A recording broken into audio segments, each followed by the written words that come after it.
So before I kind of dive into what we've learned, I promise this will not be one of those webinars where I make you wait till the very, very end. I wanted to give some background as to how have we learned and come across all of this data. So what Circle does, if you don't know, is we basically sit between an organization's content and their audience. And so what that means is, instead of sending the same thing to everyone, we curate that, filter that, create personalized experiences for every member of an audience. And what we've seen is massive increases in engagement. And you're probably not too surprised when I would say things like Netflix is doing the exact same thing and Amazon is doing the same thing. So what we're doing is we're just taking what they have already figured out and we've made it generic so that you can plug that into any organization.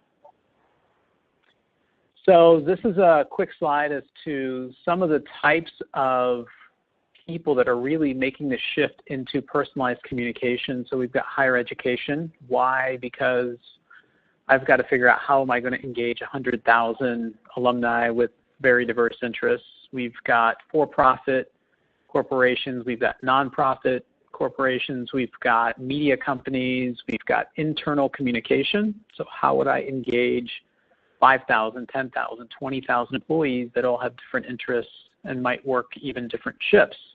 That presents its own set of issues. So really the shift is across the spectrum. It is anytime you are trying to get closer to your audience, we feel like there are really these two things that you need to be doing to bring them closer to you, and this is what we've learned.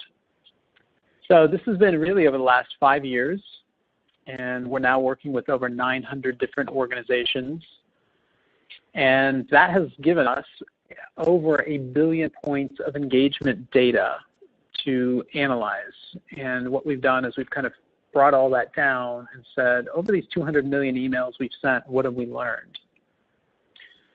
So where all this came from is this, our customers actually coming to us, and even outside of our customer base, really wanting to learn how can we drive engagement, what are we missing? And through that, we were hearing a lot of the same things. I feel a lot more pressure to at least achieve the same level of engagement I was achieving before. And now I have less resources. I also feel like it's harder to reach the same audience than it has been before. And I'm feeling pressure from internally within my organization. How do I show a return on investment for what we're doing from a marketing communications perspective? So a couple of background pieces of information. I'm sure you've all seen this, that 76% of your audience does not really see a lot of the content that you're producing. So it feels like a tremendous amount of work for very little return. And this number is just getting worse. And the reason that that's happening, so this is not one of the two things, but this is really just explaining why are you feeling the way that you're feeling, why are you on this webinar, is because of this data. So what you're seeing now come across your screen are some really massive numbers. What these massive numbers represent is the amount of content being produced through each of those channels every 60 seconds. So when you see 204 million emails and 3.3 million Facebook posts, basically what that is telling you, if we've been on this webinar for 5 minutes, there have already been over 16 million Facebook posts made just since we started this webinar. And the terrifying thing as a communicator is that this will never slow down. There was a statistic I saw from, I think it came out of Google, and basically the statistic really illustrates the problem that you're facing. And that problem is we create more content every 4 hours than we did from the beginning of time to 2003 combined. So when you think about that, that is amazing. So from 8 a.m. to noon today, we will have created more content than we did from the beginning of time to 2003. will never slow down. So how are you going to deal with this issue of competition for your audience's attention? The good thing is you're not alone, right? Everyone is feeling this, and there are some people that have figured out, how do I break through? So the answer is, zipping through, you've got to do two things. So number one, communication has to add value to the recipient. Number two, it has to save them time. And this second one, the saving of time, is really, really important because we have so many more demands on our time than we've ever had before. If you can be someone that is providing me content that's relevant to me and understanding what I'm looking for, you will move to the top of the list. You will be a piece of communication, an email, whatever it is that I will actually engage with. So if you think about this and you think about your own situation, your own life, and your own inbox, for example, if the average person is receiving 100 emails per day, and you might be saying to yourself, I am way above average. I think I personally am way above average. What do you actually open? What do you actually engage with? And if you thought about that, and this is what the data is supporting, is that it really goes back to these two things. You're going to open communication, which you're looking forward to because it adds value to you in some way. It could be personal value, it could be family value, it could be professional value, but there's something in that piece of communication that's going to help you in some way. The other pieces of communication that you will open are communications that will save you time in some way. So let's dive a little bit deeper. When we looked at the data, now this is looking over 200 million emails. When we looked at emails that had personalized subject lines, and what that means is you could send a very generic subject line, such as kind of this week at whatever our organization name is, and you keep sending that every week. That is the worst thing you could be doing. The next best thing you could be doing is guessing, which is, hey, here's a headline we think will resonate with our audience, but that will resonate with a percentage of your audience. But the very best thing that you could be doing, so this is based on the analysis of all this data, the very best thing that you could be doing is actually diving into the content that they're about to see, pulling out what would be most relevant to that individual. So if you go back to the two criteria of what provides value and what saves me time, if I could look at a subject line and see what was going to be in that email before I actually jumped in, that's a time saver. And that's exactly what we've seen. So with our customers who are using interest-based personalized subject line strategy, their open rates have, on average, have increased by 128%. And it's obviously significant. So when you're talking about advertising revenue, when you're talking about engagement, when you're talking about employee communication, an increase in open rate of 128% is a very significant change. Now, let's get into your content. So what happens when the content is sent to me based on what would be most engaging to me? This was even more compelling. So when we looked at emails that were really tailored to the recipient based on what they would like, so if you think about Netflix and Amazon and Hulu and Pandora and Spotify, they're doing this all the time. And what they see and what our study supports is that it is a massive increase in click-through rate, meaning, are you sending people content that is relevant to them? So this is no guessing. This is, I know based on your behavior, this would be valuable to you. And so we're going to order that content in that way. And this is where we see massive increases in click-through rate. And then the last kind of big data point I want to talk about is this concept of segmentation. So segmentation, again, is better than doing nothing, but when you put me in a segment, and if you think about, let's say, higher education, for example, and you might be in a communication segment based on your degree. Well, I might have gotten that degree 20 years ago. I don't necessarily care about that topic anymore. But I, as the recipient, it is almost impossible for me to get out of that segment. I don't control it. And so you start to see people tune out when you apply segmentation without a way for them to get out. I can't get out of this. I don't want to hear about this anymore. Maybe my degree was in accounting 20 years ago, but I don't do anything with that today. Guess what? They still send me information on accounting. What that's leading to, because you're competing with so many other organizations, is I will now tune you out. So if you haven't heard the phrase machine learning, let me give you a 30-second explanation of what machine learning is.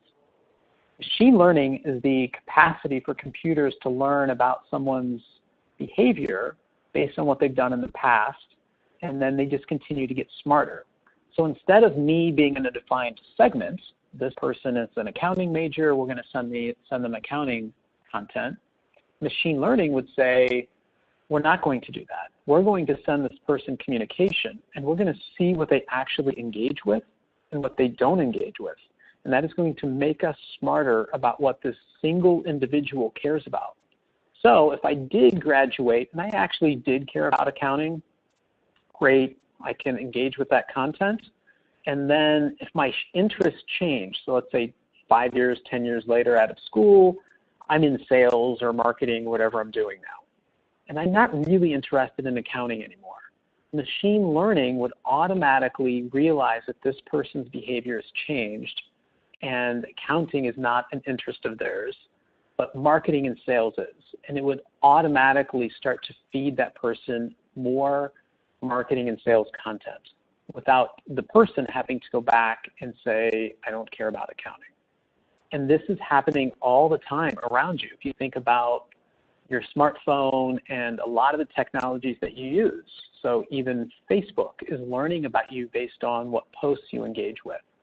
And Netflix is learning about you based on what shows you watch. And Pandora is learning about you based on what music you like and don't like.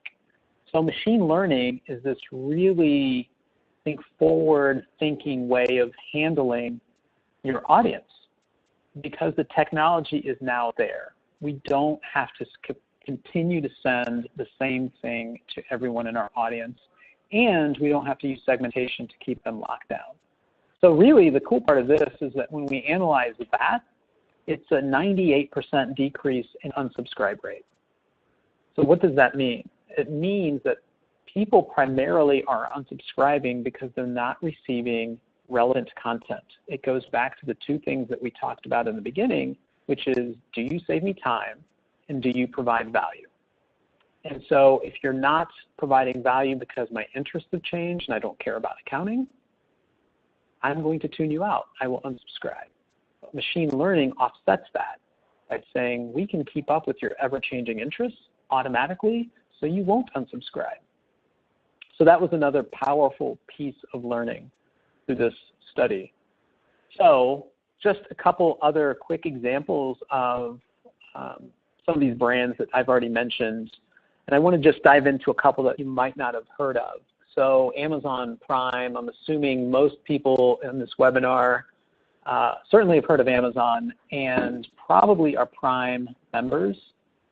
And so Prime really prides itself on, I don't have to go to the mall. I can get whatever I need. I can do all my shopping in one place.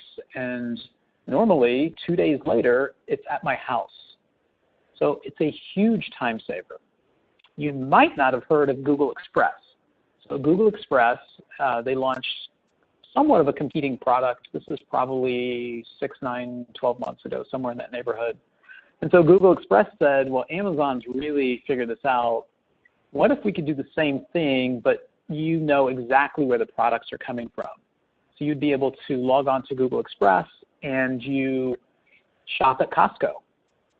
And you either could sign up for a membership or pay $5. I do all my shopping at Costco, and now it's delivered to my home. Why? Why is that important to me? Because it's a time saver. And so Google sees the success that Amazon is having, and they know everything that we need to be doing is about saving people time. You may or may not have heard of ClickList. So this is coming out of Kroger, which is I think it's the largest grocer in the country. And they are piloting this program where you do all your shopping online, you place your order, you show up at the grocery store, you never leave your car, they load your car with the groceries, and you drive away. So why is that important?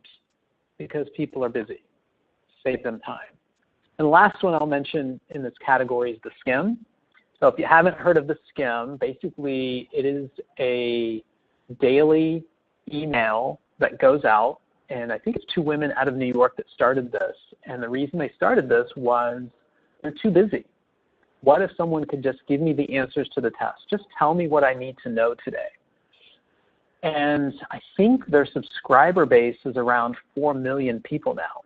And if you rank that in terms of how would they rank if they were a morning TV show, they would be the 3rd most popular in terms of audience. And so why is this so popular? It's because people are busy. I don't really have time to watch a 30-minute or 60-minute newscast. Can you just tell me what I need to know today?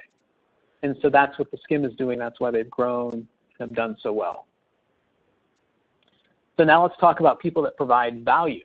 So a lot of these brands I'm sure you're aware of. Netflix, 80% of what is watched on Netflix is based on what they recommend for you. Most people don't know that. So what that's doing is it's looking at my behavior and it's saying, we know you're too busy to even search for new shows and movies. We're going to use technology to make really intelligent recommendations. And so now you're seeing movies and shows that you might not have seen before. Pandora, same thing. You're learning about artists and bands that you would have never heard. And what they're doing is they're looking at your past behavior and they're making recommendations based on that. So that's really a value provider. Audible does the same thing with books. And Weve, if you haven't heard of Weve, so it's a GPS app. And you might be asking yourself, if you haven't heard of it, why do you have a GPS app listed as a value provider? There's lots of GPS apps. Well, the reason Weve is on the slide is that it is a GPS app, and it will tell me how to get from point A to point B, but they really incorporated this innovative way of crowdsourcing information. So some of the information that you see crowdsourced is certainly traffic, construction, cars on the shoulder type of things. But my favorite is, where are the police? So using the app, it's going to tell you there are police, whatever, within the next half mile. That, to me, personally, is a huge value provider. And they just thought about how can we really add value to these people's lives. And that is why I think it's now, maybe outside of Google Maps and Apple, probably the 3rd most popular GPS app. They just added one thing. And how can we save these people some time, obviously with driving, but really provide them value. So how can you take these learnings and apply them to your own organization? And certainly if you have any specific questions about your own organization or what you're dealing with or anything along those lines, feel free to send those across. So really it is coming down to this. So when you're preparing communication to send out, it is asking the two questions. Will this save someone time? And am I providing value to this individual? If you're not answering these 2 questions, it is just a matter of time before people tune you out. Because really what's happening is you're guessing and you're competing.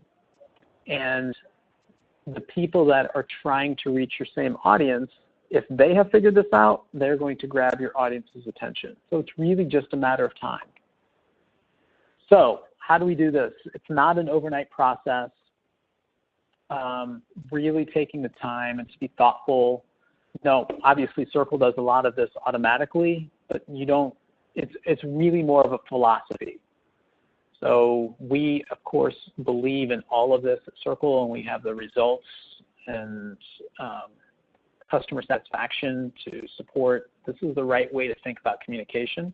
But it's really more of a philosophy, which is I can't just continue to mass communicate. I really need to take a step back. I need to think about, in a thoughtful way, how can I provide value to these people? And I'll give you an example that didn't use Circle. So I had given a talk very similar to this to some folks in higher education. And this VP of advancement, and he's in Tacoma, Washington. That's where the university is. He really started to think differently about what they're doing, even from an event perspective. And so they would do things like, hey, if you're an alumni, great, come back to campus and we'll have an Easter egg hunt for your kids. Well, that's going out to lots and lots of people, and lots of people don't have kids, or either not yet, or their kids are outside of Easter egg range. And so he's realizing this feels like we're almost spamming these people because we don't know how to target them. So then he thought, A, that's not saving them time, and B, that's not really providing value because getting to campus is hard. How can we really provide value? So then they went through and they started to target people at certain ages. So we don't know if you have kids or not, but you're probably around the right age to have kids that would be interested in this type of event. And they started to think, what are our strengths? So they have a really great music program. And so what they started to do is they talked to the folks in the music department and said, can we do weekend kids concerts? So I could go anywhere for an Easter egg hunt, much more convenient than going to campus. But I can't go anywhere for a free kids concert. So now he's really started to think about, I want to get the right message to the right person in a way that really adds value to them. It has nothing to do with Circle. It is just a philosophy. And it wasn't a major undertaking. It was just thinking differently about, does this message really save people time or provide them value? So if you start thinking along those lines around all of your communication, then you're going to start to see benefits. So another quick example is TriHealth. So they are a major regional healthcare provider in Southwest Ohio. So they have 11,500 employees. They're the fourth largest employer in Cincinnati. And it's not that they don't care about employee engagement. They really do. So they've won 6 employee engagement awards in just the last 2 years. But they weren't content with that. So they looked at kind of what we're doing in terms of tailoring content to the employee. And so what happened was they had a 10% click-through rate on their internal communication. And when we started to personalize that with personalized subject lines, content tailored to the individual, machine learning, all the things that Circle does, that increased to 43%. And that's where they are today, which is amazing. You know, the national average across all email communication is 2.9%. So 10 is good, 43% is amazing. It really just goes to show you the power of personalizing content and putting the individual first. And the last thing that I want to cover kind of in our time together is this quote that I love, and it comes from a gentleman, his name's Keith Weed, and he's the chief marketing officer at a little tiny company called Unilever. So Unilever is actually not a tiny company. They're a multi-billion-dollar company, and he's in charge of all their marketing.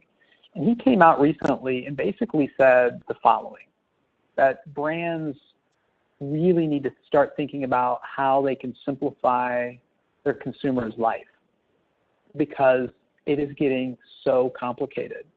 And that's exactly what our data has shown and supported, is that anything that you can do to start really tailoring that experience, email, web, mobile, all communication, the more it can be tailored to the individual, the more it can be relevant to their interests, the more effective it will be.